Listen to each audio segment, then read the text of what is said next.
paz, expressão cunhada ali pelo senador Flávio Bolsonaro, que prevê a anistia ampla, geral e restrita, o fim do foro privilegiado e até o impeachment do ministro Alexandre de Moraes.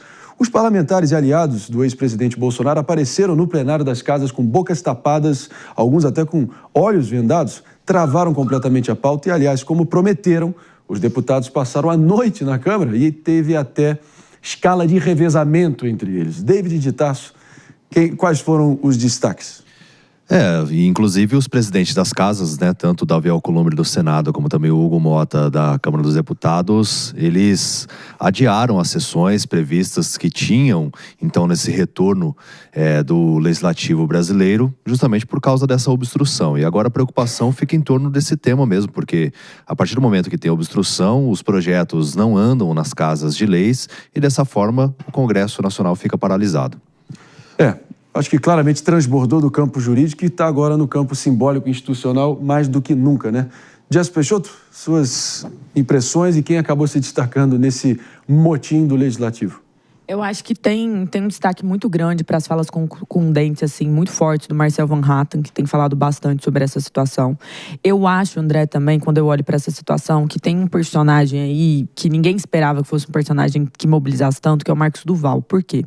Como nós tratamos aqui há alguns dias, o Marcos Duval chegou no aeroporto ali e mesmo sem estar ali como denunciado, ele agora está usando uma tornozeleira eletrônica também, está tendo algumas medidas cautelares bem duras. E por mais que ele não seja um personagem tão querido nos corredores de Brasília, o que preocupa os parlamentares é o precedente. É o precedente que isso abre em relação às suas próprias figuras. E aqui não vale dizer qual é o caso. Se é o caso em questão do Marcos Duval ou se é um possível caso no futuro de um outro parlamentar que seja num processo de corrupção, o que quer que seja. Eles se lembram de um tempo de Lava Jato, que eles não gostam, que eles se sentem inseguros e isso mobiliza muito em relação das garantias, não individuais apenas, mas das garantias dos parlamentares. Então, o Marcos Duval acaba sendo uma peça fundamental quando você conversa com os parlamentares, uma coisa que dá um gatilho neles, que eles realmente têm falado, passou do limite essa situação, que desembocou também no pedido de prisão domiciliar do ex-presidente Jair Bolsonaro. Então, a realidade é que a relação do Supremo e do ministro Alexandre de Moraes com o setor político, ela está tensionada em um nível nunca antes visto. E isso está ligado ao fato de que Brasília retomou os trabalhos, mas no final do dia, os trabalhos não estão sendo retomados porque há uma obstrução em curso da oposição. Vale a pena ver até quando a oposição vai continuar fazendo essa obstrução nas duas casas. E é o seguinte, pessoal, podemos até criticar a coreografia por trás da obstrução, mas o obstrucionismo é uma ferramenta mais do que legítima aí do jogo democrático. Obstrucionismo esse que o PT e seus satélites de esquerda elevaram ao estado de arte nos anos 90 durante o governo FHC, entre 2018 contra o governo Temer, entre 19 e 22 no governo Bolsonaro. E, justiça seja feita, talvez o bolsonarismo encontrando esse expediente para poder se fazer ouvido. Faz parte do jogo um pouco dessa pirotecnia e também dessa obstrução, não deveria surpreender ninguém. Agora, uma notícia quentíssima que chega aqui ao nosso conhecimento é o fato que Jair Bolsonaro acabou de receber uma autorização do ministro do Supremo, Alexandre de Moraes, para receber as visitas dos filhos, das cunhadas, das netas e dos netos do custodiado, no caso o ex-presidente, sem necessidade prévia de comunicação, com a observância das determinações legais e judiciais anteriormente fixadas. Talvez seria uma espécie de recuo tático, um afago, dada a represália que o ministro Alexandre de Moraes vem sentindo e sofrendo nos últimos dias, principalmente de líderes do sistema em Brasília? Mano, coerência. E vale dizer, Marinho, que a pressão não é apenas da política. Os próprios colegas ministros do Supremo Tribunal Federal, há informações circulando na imprensa que não ficaram felizes com a decisão do ministro Alexandre de Moraes, avaliando, na verdade, que ele teria esticado a corda para além do que deveria. Ou seja, isso mostraria uma mudança de postura dos demais ministros da corte em relação ao respaldo que davam à atuação do ministro Alexandre de Moraes, o que pode significar uma mudança muito em breve do tipo de dinâmica que a gente estava assistindo, onde o ministro Alexandre de Moraes tomava uma decisão e todos os colegas referendavam essa decisão. O ministro Luiz Fux já vinha se colocando como um ponto que destoa dessa unanimidade e parece que vai ganhar colegas na divergência com o ministro Alexandre de Moraes nos próximos dias. Então, nesse contexto, surge essa decisão. Mas vale notar que quando ele se refere à manutenção das demais determinações judiciais, o que ele está querendo dizer na prática é: vão poder visitar os filhos, mas não poderão fazer vídeos do pai, não vão poder publicar em redes sociais, o que a gente vai ter que ver se de fato vai acontecer. É possível que a família Bolsonaro continue esticando essa corda, que publiquem vídeo contrariando mais uma vez a decisão judicial para intensificar essa tensão, gerando mais uma vez a narrativa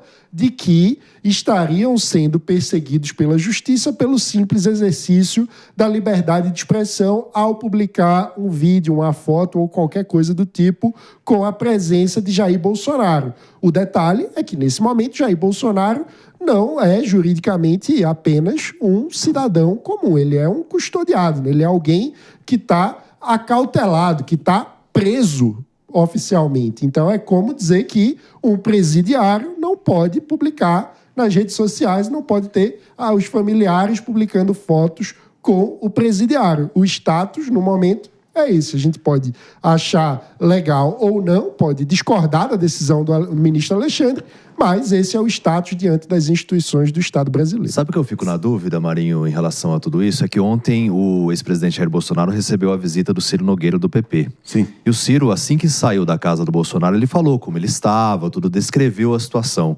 Você não vai vir alguma medida cautelar impondo que não pode falar sobre o ex-presidente também, porque aí a censura prévia, que já está acontecendo, pode escalonar ainda mais, né? Então, a dúvida é justamente essa, se a gente vai ver o escalonamento. Porque aí vai um filho visitar, são políticos e tudo mais, faz duras críticas ao Alexandre de Moraes e pode atribuir uma fala dessa ao ex-presidente, dizendo: olha, visitei o meu pai, ele está calmo, mas está, sei lá, indignado com o Alexandre de Moraes, meio que incitando isso. Será que também não vai vir alguma medida cautelar em relação a isso? Seria Essa um é a absurdo, questão. né? Doutora Priscila Silveira, Bolsonaro calado, cercado, controlado e agora uma espécie de prisão com uma porta giratória ali para visitação, cartão de visitas ali liberado. Seria esse uma espécie de... A estratégia que me parece é isolar o Bolsonaro, mantê-lo controlado, mas tentar evitar que ganhe contorno de martírio ou de mártir em torno dele, né?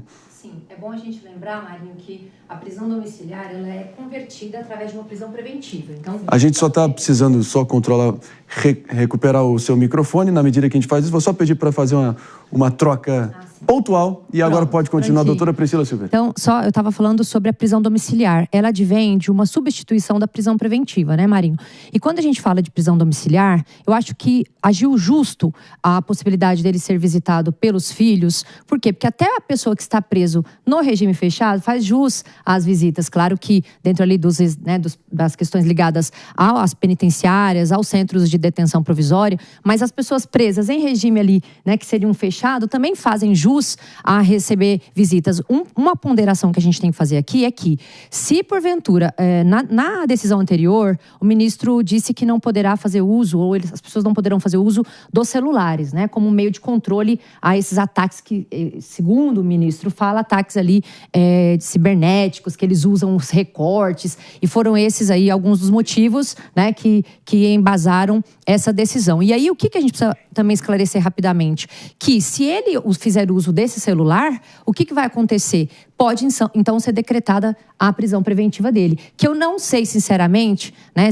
Às vezes eu tenho as minhas dúvidas, se em algum momento isso não tem sido também cavado como uma forma de trazer ali, ou trazê-lo como uma forma de mártir. Não acho que seria, porque eu penso que ninguém quer ser preso, né, num regime fechado e posteriormente aí sair, né, de herói. Mas, se ele violar as regras, Marinho, é possível que essa prisão aí seja convertida em prisão preventiva, sim, né? Não acho que seria agora, até porque o ministro já poderia, de pronto, né, violando ali medidas cautelares, o artigo 282 do Código de Processo Penal permitiria que ele tivesse preso preventivamente, mas eu, curiosamente, não vi que a prisão preventiva teria sido decretada para fins de dar prisão domiciliar e, curiosamente, também a prisão domiciliar ali não encontra respaldo nos moldes, né, do que diz também o Código de Processo Penal, onde o ministro deixa, né, essa prisão acontecer até para não pulverizar ainda mais ódio nessas relações que a gente vem acompanhando com relação aí ao Bolsonaro. Mas tem um detalhe aqui que chama muito a atenção, porque esse despacho ele foi feito sem a solicitação de nenhuma parte. Então, o ministro aqui, o que ele faz é como se ele colocasse um adendo numa decisão que ele já tomou em relação aos familiares. Então, aqui, a grande questão é, a justiça ela precisa agir com alguém a movendo sobre solicitações. Não pode.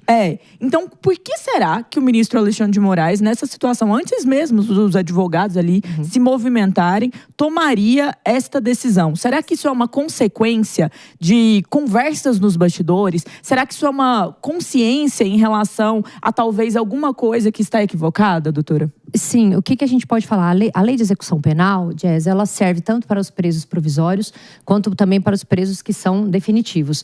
E é um direito. Então, como é um direito, alguns direitos os juízes podem conceder de ofício. O que não pode ter, dentro de um princípio que a gente rege aqui no processo penal, é iniciativa das partes. Por exemplo, para o juiz não pode ver alguém roubando na rua e falar, eu vou processar essa pessoa. Porque a gente vive num sistema, aspas, acusatório, onde o juiz faz uma coisa, o promotor faz outra, e a defesa faz outra. Como é um direito do preso, né, o direito à visitação, não precisaria, em regra, ter algum pedido. O que é diferente para decretar prisão. Só que o dele, a gente tem uma outra diferença. Por quê? Porque já tinham medidas cautelares deferidas a pedido da Procuradoria. Então, quando há a violação a essas medidas cautelares, o Código de Processo Penal permite que essa revogação, essa modificação e esse acréscimo seja feita pelo magistrado. Aqui, conhecendo assim, as figuras envolvidas, vamos ser sinceros, né? Eu acho que é muito claro ver isso como um gesto de distensionamento das situações. Vale mencionar que ontem houve muita repercussão desse caso, com editoriais até mesmo de jornais que tradicionalmente sempre foram muito críticos a Jair Bolsonaro. Então, a realidade que eu vejo aqui colocada pra gente é uma realidade onde todo este contorno de Brasil está hoje focado em pontos que são ligados a Jair Messias Bolsonaro. Ame ou odeie, o Brasil está girando em torno dele. Seja das tarifas de Donald Trump, seja da situação de obstrução do Congresso Nacional, seja o que for. E qual o problema disso? É que o país está parado, simplesmente nesse caso. A gente não vai conseguir sair disso. E nós temos, para o governo, isso não necessariamente é bom, né? Então não achem que o governo está comemorando isso, porque o governo vinha em uma onda de crescimento por conta das tarifas e toda a questão ali da soberania, do discurso de soberania. E agora ele volta para essa figura em um momento em que, com obstrução, nada que o governo Lula quer vai passar. E isso é um grande problema para ele. Mas essa polarização favorece o governo, porque o governo passa a ter um inimigo muito claro. E no lugar da gente estar debatendo as medidas econômicas, a situação da insustentabilidade das contas públicas, os roubados pelo INSS, a gente está discutindo o tempo todo Jair Bolsonaro. Isso, para o presidente Lula, é um sonho molhado, porque ele foi eleito muito mais pela rejeição que o Jair Bolsonaro possui diante da população do que por uma aprovação dele mesmo. Então, rememorar as pessoas, quem foi o adversário que levou a vitória dele, para ele, isso é um sonho molhado que deixa o governo em segundo plano.